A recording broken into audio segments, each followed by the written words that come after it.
Hello student, আশা করছি তোমরা সকলেই অনেক ভালো আছো।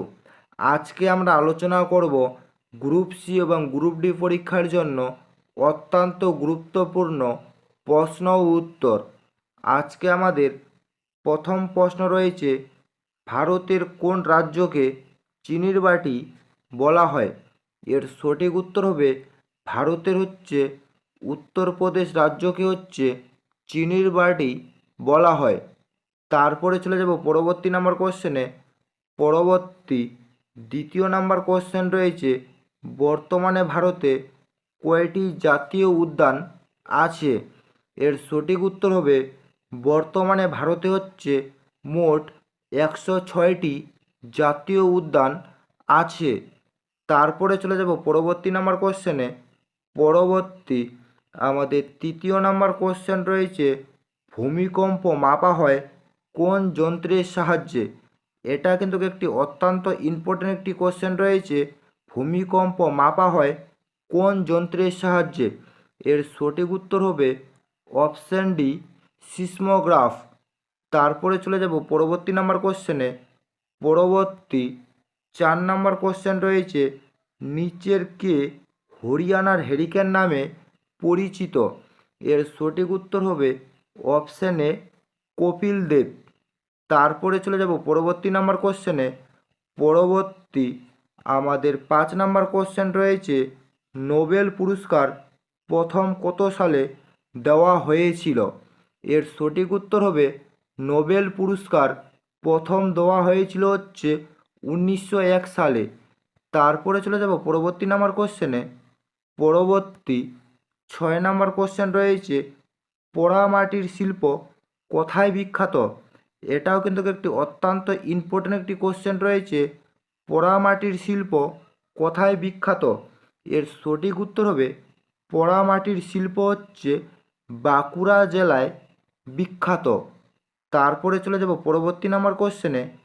পরবর্তী 7 নাম্বার কোশ্চেন রয়েছে, গ্রাম পঞ্চায়েতের সর্বোচ্চ সদস্য সংখ্যা কত?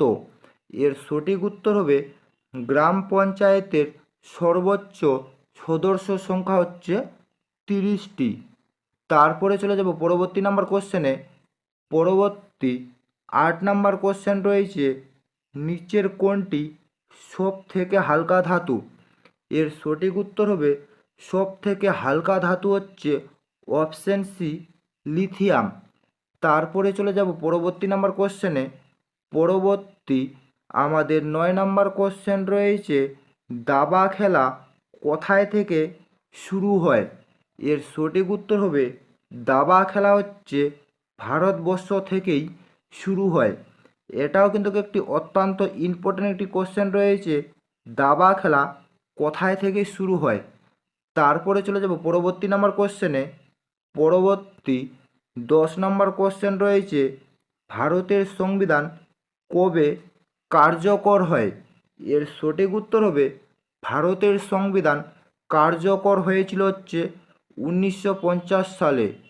তারপরে চলে যাব পরবর্তী নাম্বার কোশ্চেনে। পরবর্তী 11 নাম্বার কোশ্চেন রয়েছে, তেলেঙ্গানা রাজ্যটি কত সালে গঠিত হয়? এর সঠিক উত্তর হবে তেলেঙ্গানা রাজ্যটি গঠিত হয়েছিল 2014 সালে। এটাও একটি অত্যন্ত ইম্পর্টেন্ট একটি কোশ্চেন রয়েছে, তেলেঙ্গানা রাজ্যটি কত সালে গঠিত হয়। তারপরে চলে যাব পরবর্তী নাম্বার কোশ্চেনে। পরবর্তী 12 নাম্বার কোশ্চেন রয়েছে, পৃথিবীর বৃহত্তম মহাদেশ কোনটি? এর সঠিক উত্তর হবে পৃথিবীর বৃহত্তম মহাদেশ এশিয়া মহাদেশ। তারপরে চলে যাব পরবর্তী নাম্বার কোশ্চেনে।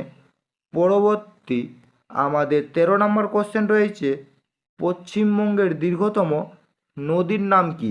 এর সঠিক উত্তর হবে পশ্চিমবঙ্গের দীর্ঘতম নদীর নাম গঙ্গা নদী। এবং তোমরা সকলেই কমেন্টের মাধ্যমে জানাও গঙ্গা নদীর দৈর্ঘ্য কত। তারপরে চলে যাব পরবর্তী নাম্বার কোশ্চেনে। পরবর্তী 14 নাম্বার কোশ্চেন রয়েছে, মদন মোহন মন্দির কোথায় অবস্থিত? এর সঠিক উত্তর হবে মদন মোহন মন্দির অপশন সি, বিষ্ণুপুরে অবস্থিত। তারপরে চলে যাব পরবর্তী নাম্বার কোশ্চেনে। পরবর্তী আমাদের লাস্ট 15 নাম্বার কোশ্চেন রয়েছে, কোন শহরকে ভারতের বিজ্ঞান নগরী বলা হয়? এর সঠিক উত্তর হবে ভারতের বিজ্ঞান নগরী বলা হয় হচ্ছে অপশানে বেঙ্গালুরু শহরকে। এই ছিল মূলত আজকের আপডেট। যদি তোমাদের ভিডিওটি ভালো লেগে থাকে তাহলে অবশ্যই লাইক, কমেন্ট এবং শেয়ার করে দেবেন।